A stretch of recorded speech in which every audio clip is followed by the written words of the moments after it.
Hey guys, MizzeeOH here with the first ever official Tickled Fears Cast to discuss the 1982 movie Poltergeist, a film that has definitely influenced many other horror movies since its inception. With me are two other Tickled Fears members, the Man in Black, aka Bill, and Joshua, aka the Horror Guru. Say hello, guys. Hello. And Bill's not gonna say hello. Hello and welcome. So, what are your guys' general feeling on this movie? Do you like it, or do you think it's overrated? Do I like it, or is it overrated? I would say yes. Yes, it definitely yes. Period. I definitely like it. I definitely think it is a classic, but I think that its classic status has overblown it. I would say there are definitely plenty of fairly conventional things about it that could have definitely used improvement, and that just time and the name have sort of glossed over them and made the more average or weaker parts become forgotten and only the classic best moments remembered. Other than that, I still love the movie, hence why it was yes and yes. What about you, Josh? I love Poltergeist. It's definitely a classic in my eyes. I think it's probably the very best kid-centered horror movie, and by that I mean it's a horror movie designed for kids. And I think it works really well as that, because it's not necessarily it's not like most horror movies that try to really freak you out. Poltergeist is more about being a thrill ride, kind of like an amusement park ride, as opposed to something that really gets under your skin. And as that, it really works. Yeah, I would agree with that. I mean, I actually just saw this for the first time not too long ago. I think about a year ago, and I definitely enjoyed it. It was maybe a bit too light for my taste usually, because I usually honestly enjoy the really darker and more intense horror. But this is still enjoyable as a light sort of... Well, I don't know if I'd classify it as a popcorn flick. It's maybe not that...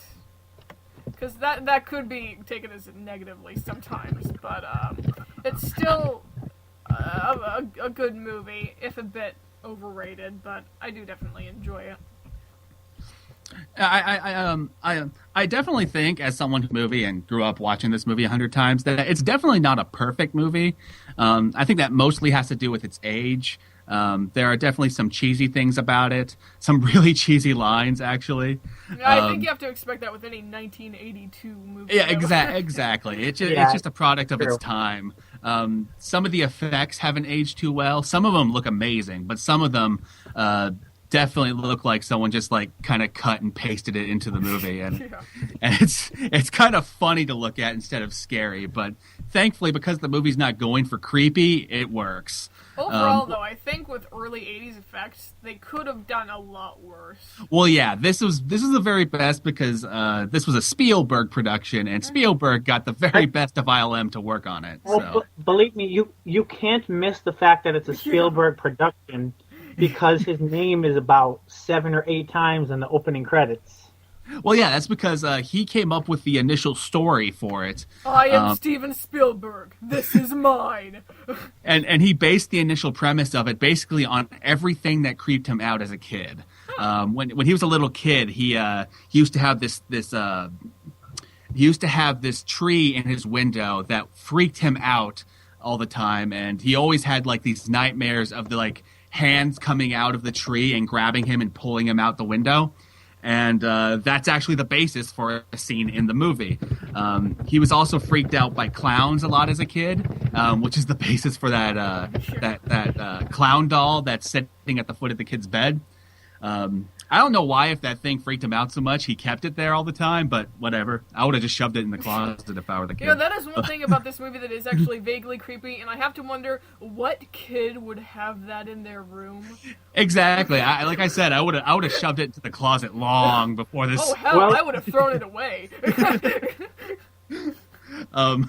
He did the next best thing. He put it next to his little sister's bed. Yeah. That would have been See, in awesome. one scene, now it's in her bed. Okay, little sis, you can have it. Go ahead. I'm that sweet of a brother. You can also not miss that this movie is an ILM production by how much Star Wars memorabilia is I know everywhere. that was definitely noticeable. I loved that. Yeah, that was one of those where it's like, okay, when was this movie made? Oh, must have been the early '80s because everything is Star Wars and Alien. Yeah. Let's check the date. 1982. Okay. It's also interesting that. Go ahead. The only thing that could have been more obvious about the date is if he had been watching if the kid had been watching Indiana Jones in the bedroom. Honestly, I would not have been surprised if they had thrown a scene like that in there. I'm surprised there wasn't like posters for E.T. because that was coming out the same year.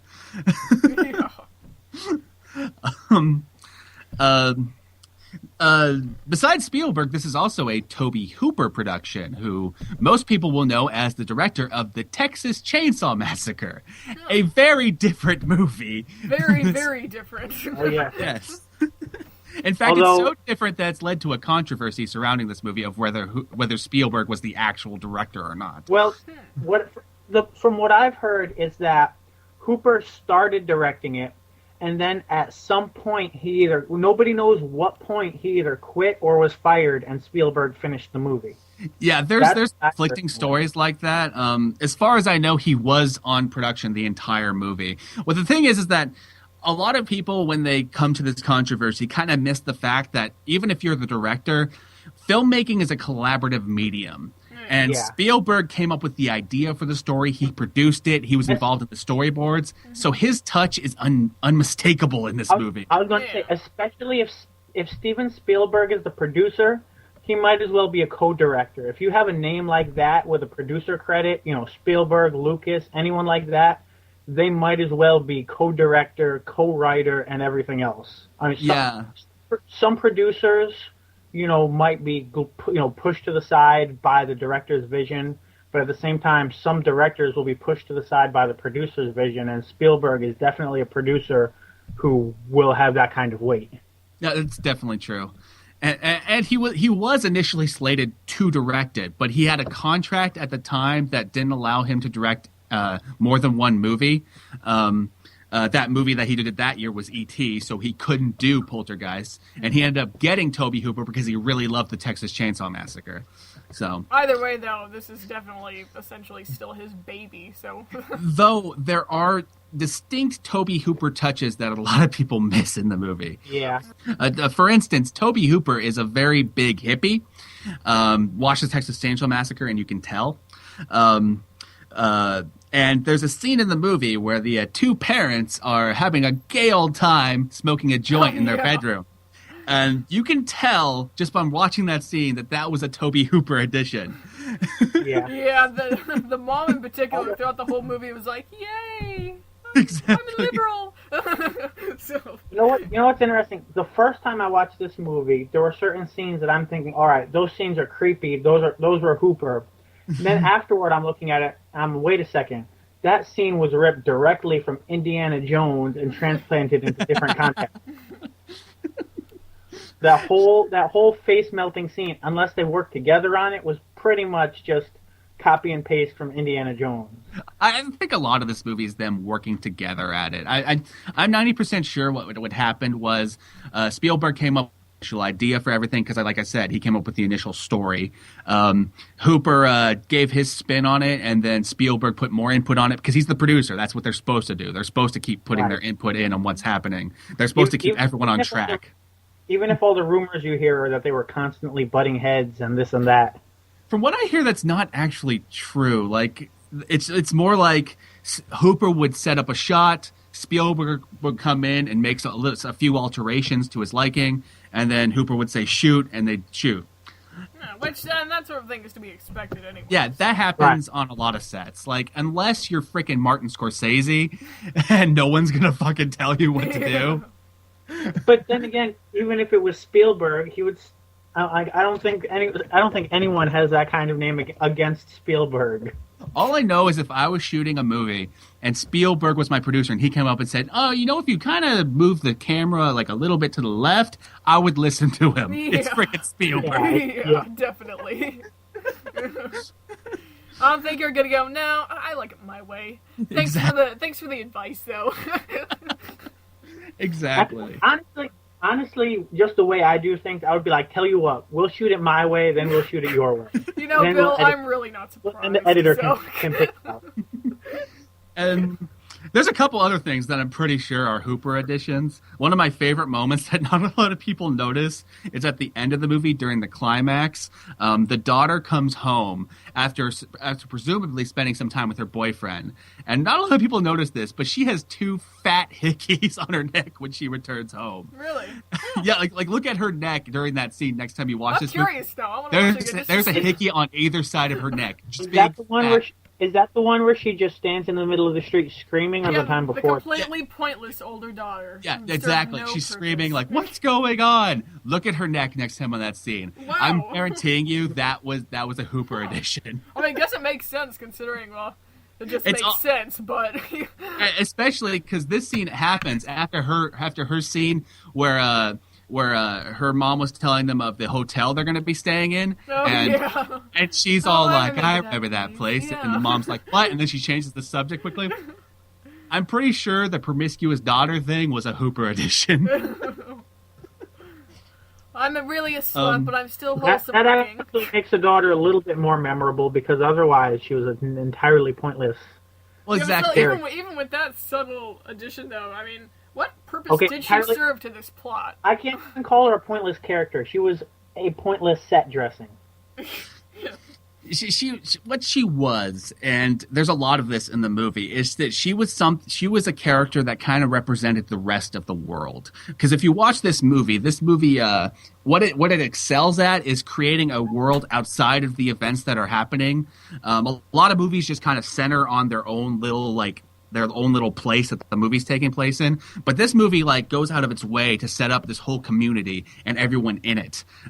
Such as in the beginning of the movie where you see a bunch of kids in the street playing with their remote control cars, and the guy speeding down the street to get the beer to the football party. These aren't characters that we're ever going to see again, but they set up an expanded universe that's going on here. The daughter is just an extension of that. She's someone within the family that's not connected to the main events because she's off doing her own thing. Yeah, but you'd still think, as their daughter, and the whole movie focusing on the family, she would have some sort of relevancy. Yeah, she could definitely have been made more relevant, even if she's supposed to be more of an observer. Yeah, I don't think she even had any real dialogue other than alluding to the fact that she's kind of a slut. The most memorable dialogue she had was the argument with the brother early on, which really served no purpose other than to establish that they're siblings. Mm-hmm. Yeah, that and the whole I remember that hotel type thing. I don't even remember that scene. So I just remember that scene because I was just like, I'm surprised that's in this movie. It's because when I was a kid, I never noticed that scene. I also never noticed that they were smoking weed in that scene. So watching it now, I was just like, oh my god. I never realized this was happening in this movie. The things you catch when you're older. Exactly. But actually, despite the fact that she's a kind of a pointless character in the overall scheme of things, I think where this movie actually excels is its characters, though.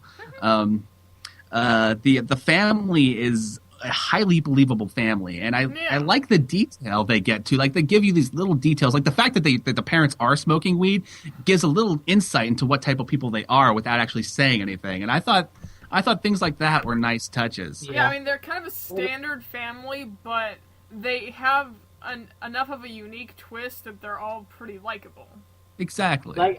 A good example of the family being believable is lots of rooms will fill a kid's bedroom. They'll have a bed, they'll have, some very, very nondescript things in the room, basically saying it's a kid's room, and, make it not look empty, and that's about it. But this one, they filled it up.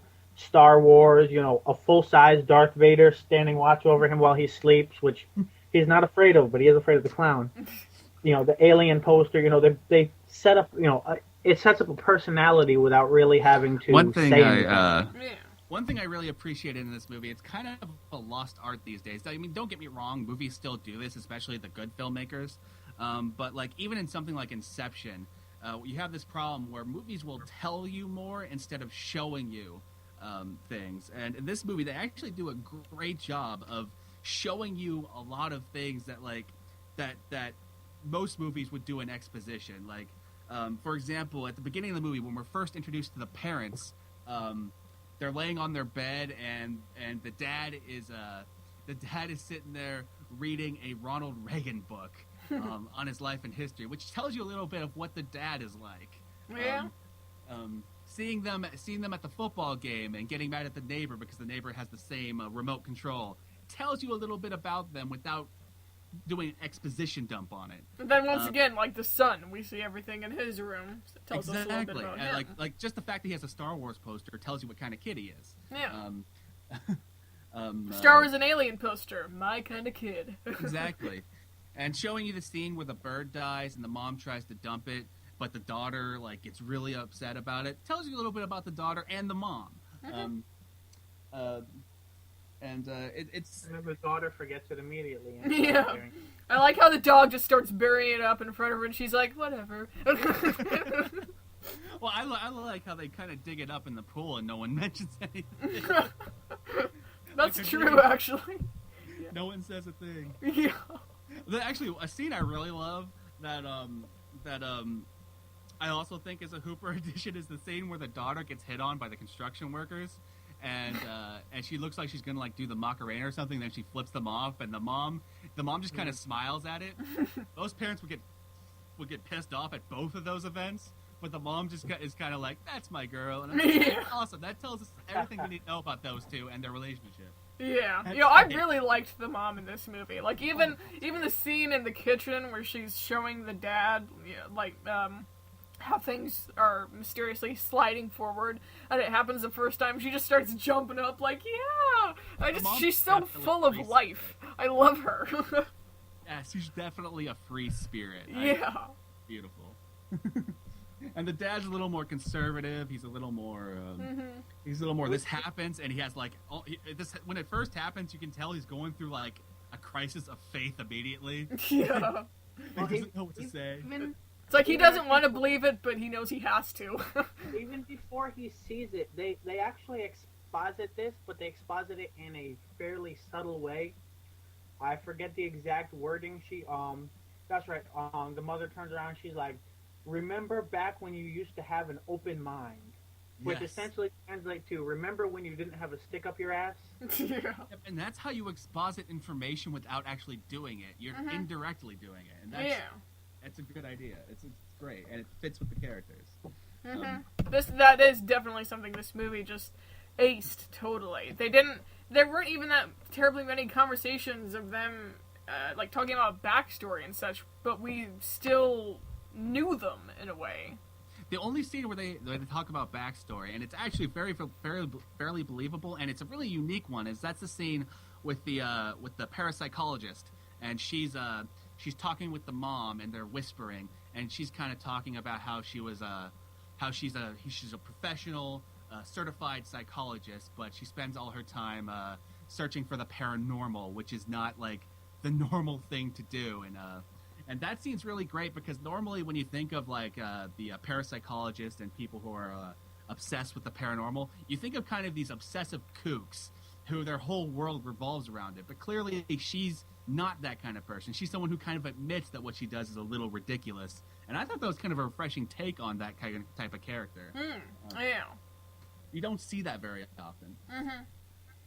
And it made her a much more interesting character, and you kind of cared for her after that conversation. Oh, yeah. She was very well done. I think all the characters were well done, though, so...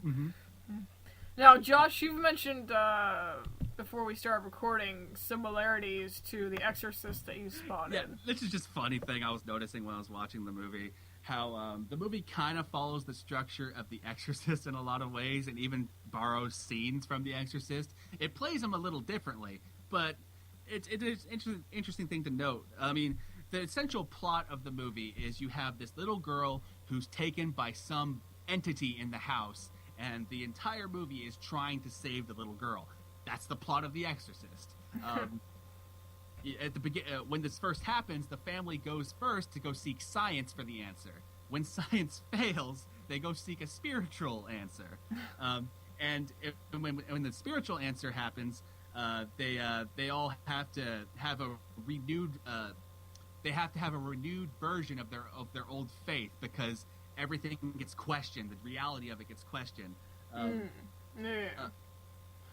Well, the only thing it doesn't have is a death in the end.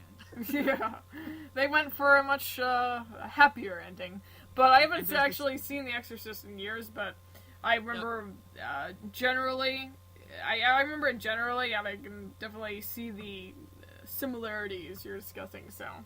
Yeah. And there's one particular scene that kind of like tipped off to me that this movie was a little bit inspired by The Exorcist. Not like they didn't blatantly like rip the movie off or anything, but it's funny seeing the similarities. And in this scene, when they first bring the paranormal investigators to their house, the paranormal investigators are kind of talking about things they've captured on camera, such as they saw like a little roller roll across a room over the course of 8 hours, and they have it on camera, and the dad just kind of like hearing all their stories and being all like yeah, whatever, yeah. He doesn't seem to really care about what's going on, and they walk up to the kid's bedroom, and they open the door, and everything's going ape shit in the room. Like the books are flying and flapping in their face, and like furniture's moving and everything. Things are basically alive. and the parapsychologist and her crew are just freaked the fuck out. There's an identical scene to this in The Exorcist. Huh. It's played more for scares in The Exorcist, and this is more for laughs. Yeah. But it's the same exact scene. And when I saw that scene, that's when I started thinking, this movie's kind of like The Exorcist in some ways. Just a funny thing I know. I think in a scene like that, you're right. I guess the mood and the atmosphere would be the main difference. That's definitely the same case with Insidious 2, because even in my review, if any of you listening have read that, and this is something that Bill and I are going to cover in a future project, but the similarities between this movie and Poltergeist are sometimes just uncanny, but the main difference, I guess, is the mood. Poltergeist doesn't ever really... I don't think in my opinion, it doesn't ever truly try to scare you. It's more of one of those feel-good horror movies, if that makes sense. But yeah, like I described it earlier. The last 15 minutes.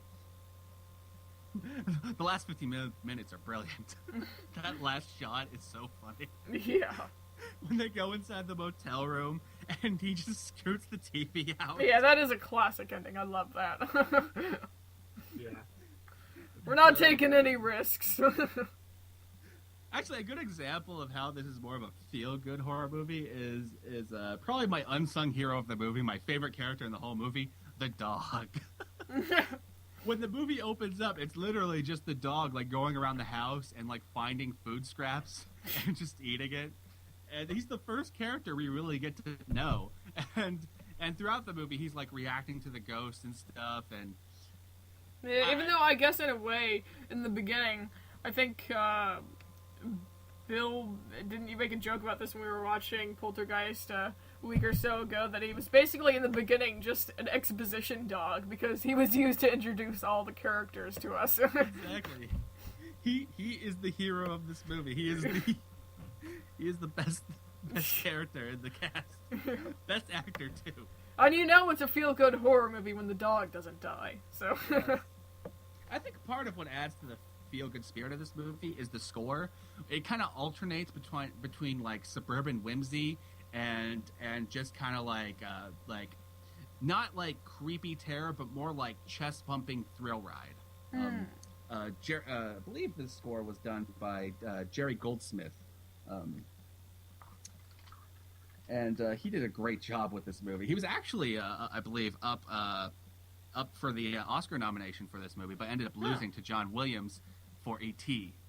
I didn't know that, but it's not surprising because, yeah, I remember the whole score adding to the whole feel of things very well. So. And it's also it's a very Spielberg-like score too. It almost felt at times that Jerry was kind of taking cues from John Williams for this movie. It could be uplifting, but with a unique twist to it. I know there was a novelization of this movie, apparently done by James Caan, and I think, wasn't he the person who did the Return of the Jedi novelization? I'm pretty sure James Caan was Return of the Jedi, because I did that whole review with the shtick of every time I said his name, Captain Kirk would scream Khan. Oh, yeah, okay, I remember now.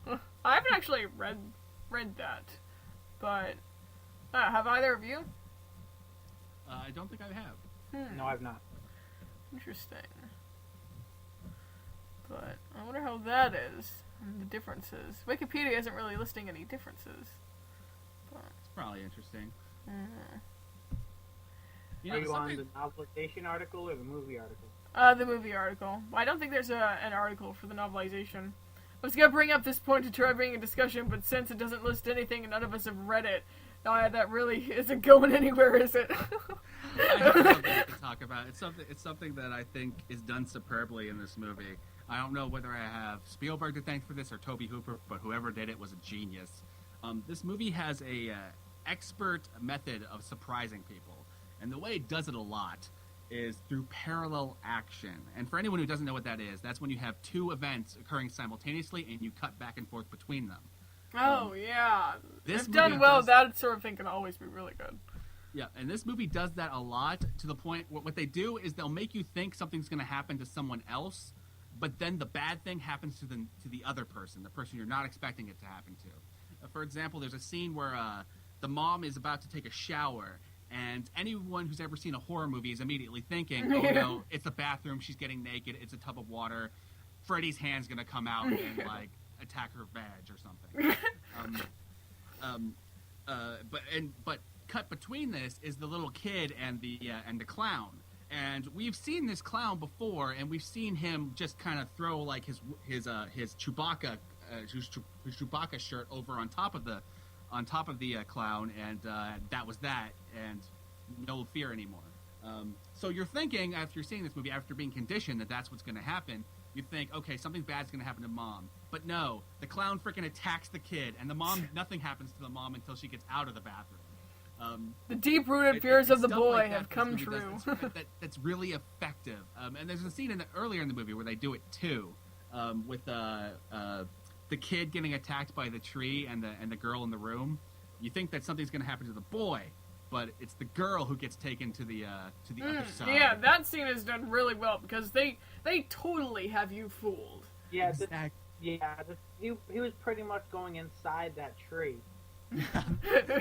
I would have freaking cut that tree down after that scene, by the way. But apparently they keep it up.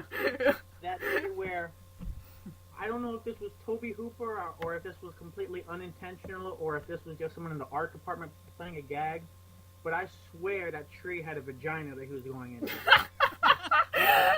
Oh my god! Somebody in the design department was like, "Yo, there's a vagina on that tree." I thought it was more of a mouth, because when I looked at the tree, I thought it kind of had a face going on, and I thought that was kind of... It did have a face going on, but not at that point that it looked like that to me. Yeah, I think I remember seeing more of a face too, but I suppose that's possible, so...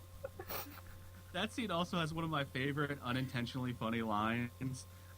The pointless daughter runs out of the house, right? And while this scene's been going on, in the background we've seen this tornado kind of forming, and it kind of reaches the house, and it's like right by the tree, and the dad's climbing up the tree to save the kid, and the tornado's like blowing them off the branches, and they're like trying to hold on for dear life, and the daughter just runs out and it's like, "Oh my god, it's a tornado! Look, everybody!" And I just kept thinking, like they didn't already see it. Yeah. What the hell?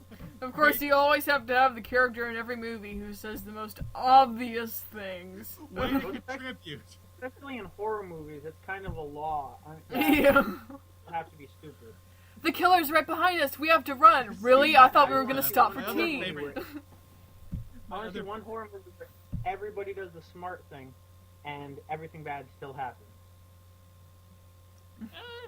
I'm sure this one exists. I just can't think of one off the top of my Yeah, head. like I'd have to analyze every classic movie I've ever seen and see if that happens.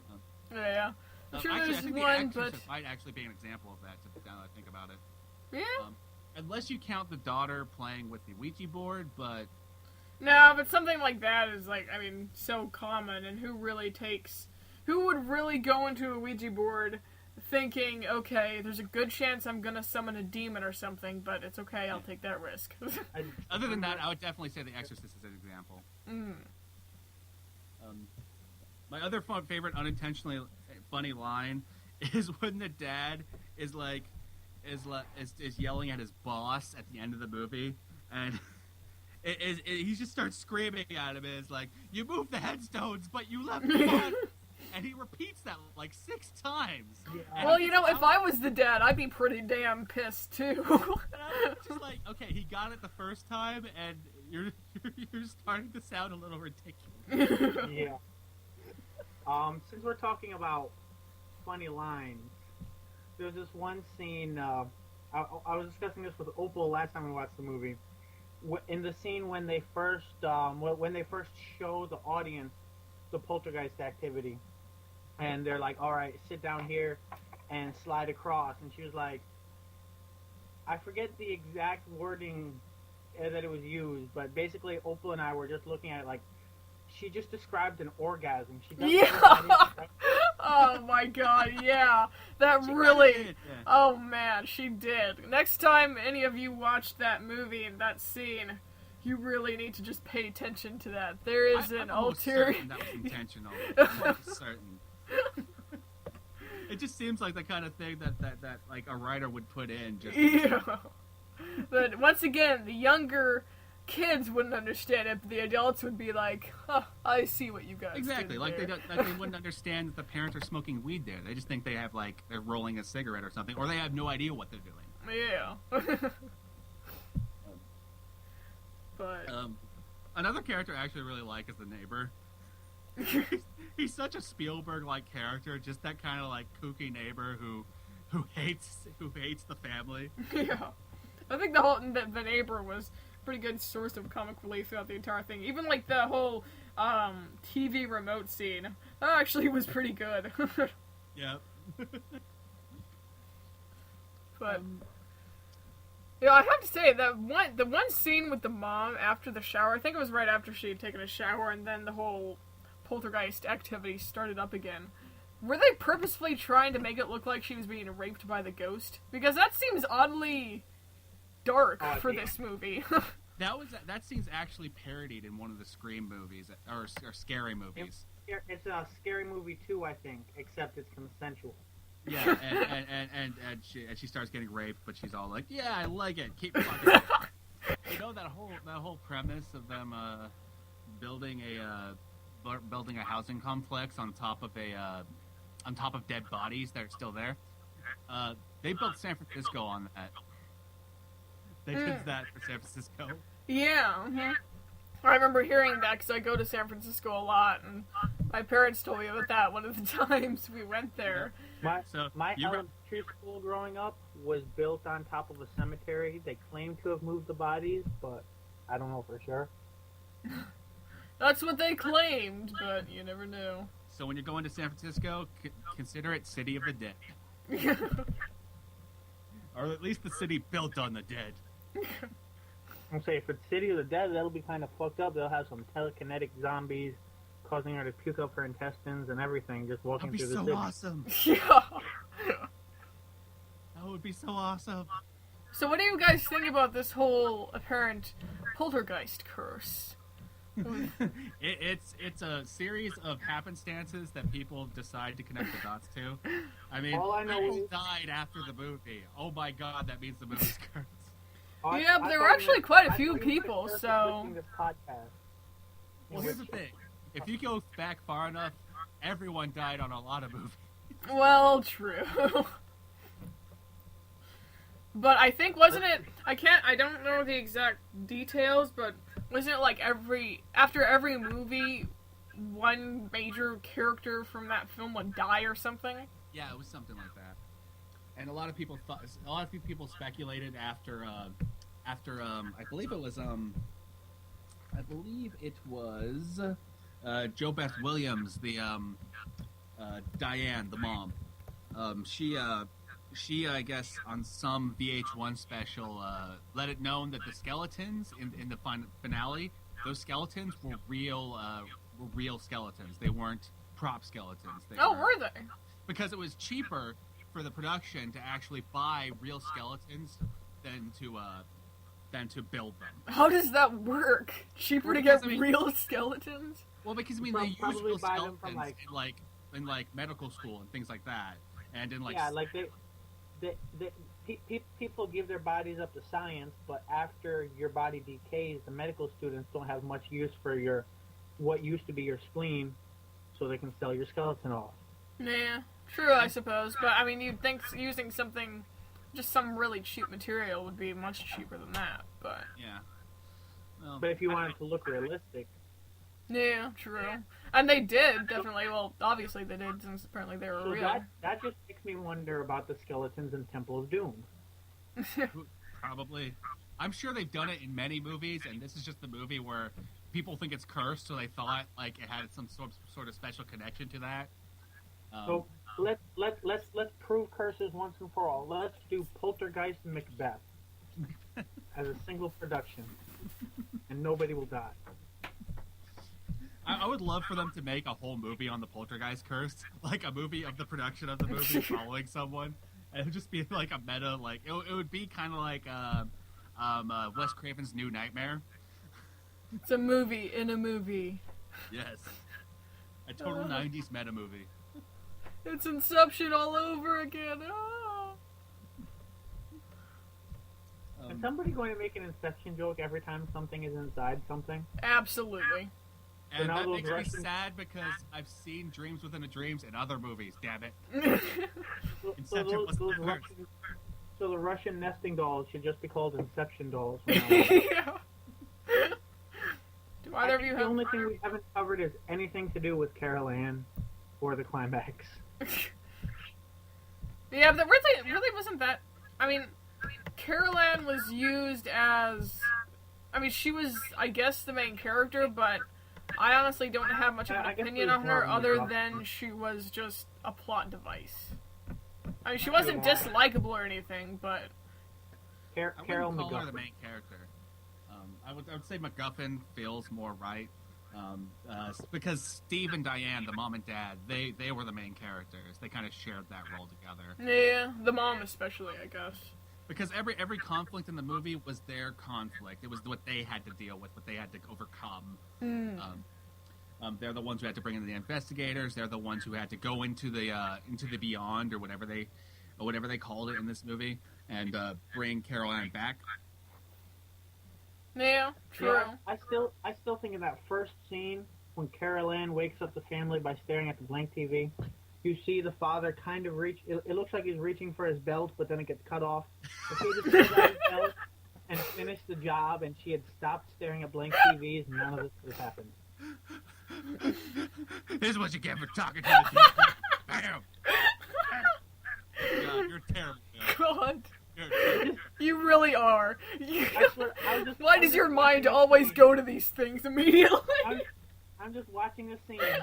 Everyone's like, why is she doing, it's the middle of the night. Why is she awake? He just wakes up. It's like, what in the world? And he looks like he's reaching for his belt, and then the scene cuts. I'm like, somebody just got feet. See, I saw that arm motion as him more just sitting up, but I guess that's possible. Maybe. I think he was going to castrate himself. Reference.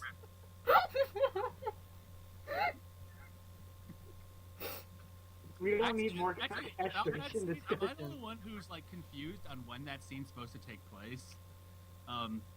Because they seem confused later in the movie when she talks to the TV. Does that scene happen later in the story, or is that scene chronologically where it's supposed to be? I assume it's right before everything else. I think it's just more that they're kind of dumbfounded as I don't think she talks to it at that point. She just is staring at a blank TV when everybody's half asleep, and they're just more like, what in the world? Why is she waking us up staring at a blank TV? But I believe while they're walking down the stairs, like, she's like, I can't hear you. You have to speak up. Yeah, but everyone's still asleep at that point, so I don't that's think right. they actually heard her. Yeah, that's right. That's one where she's like yelling to the TV. Yeah, and then later they wake up and she's all like, they're here, because she's a creepy fucking girl. Goddamn, I'll have nightmares about that girl. Yeah.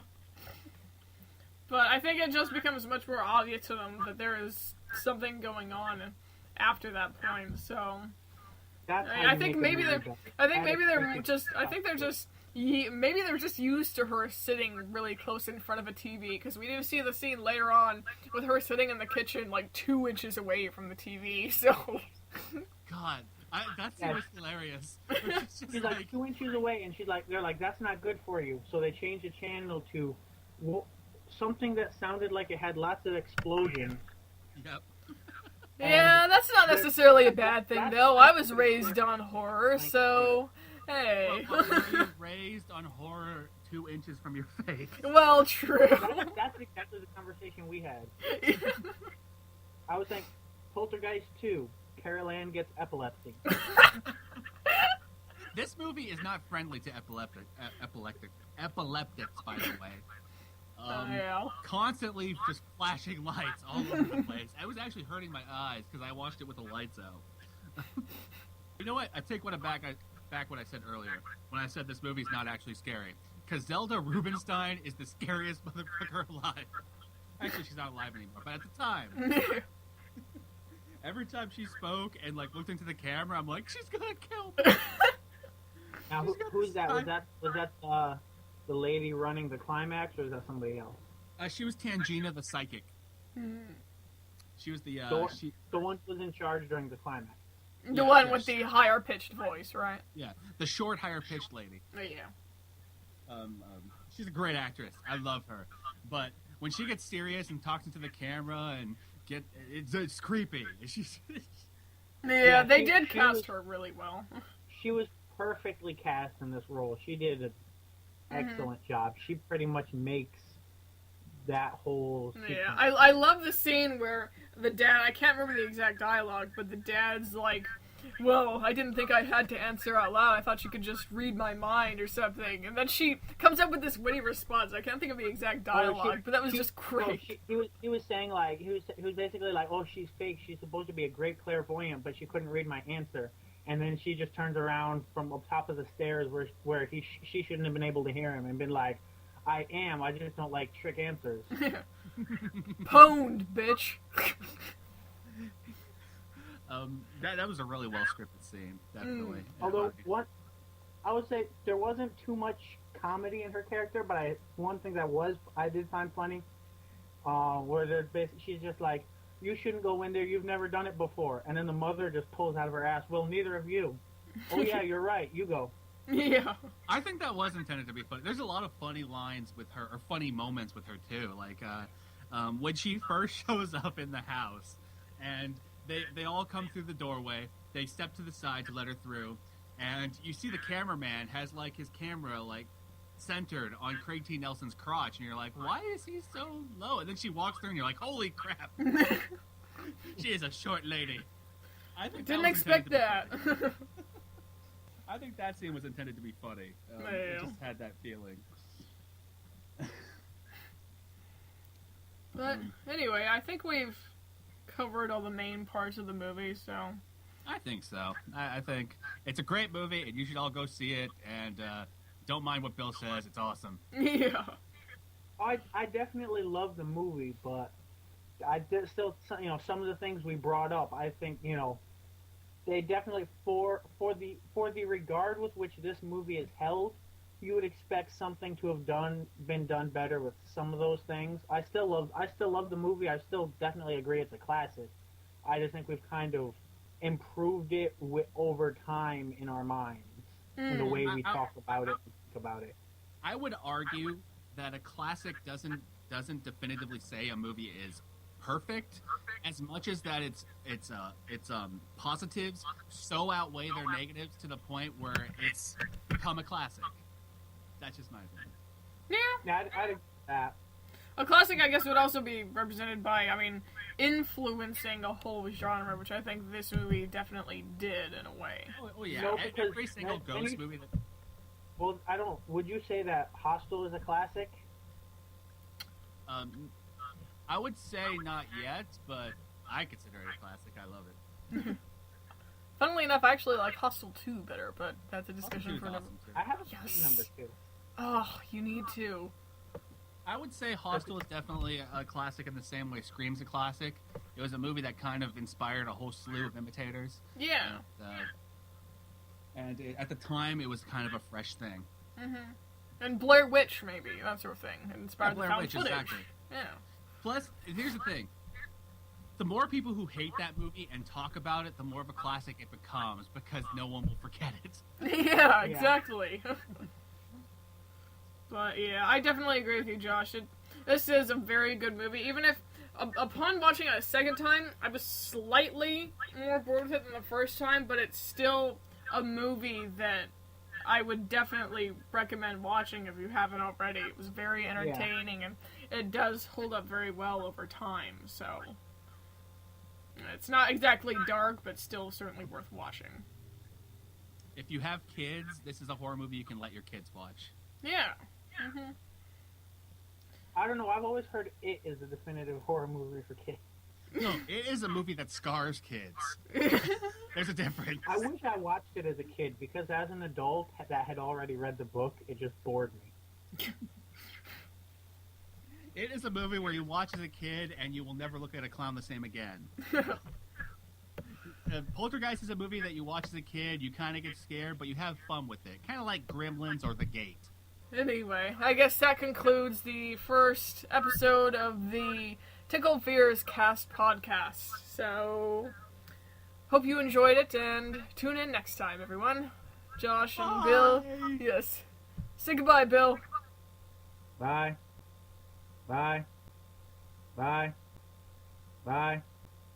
Bye.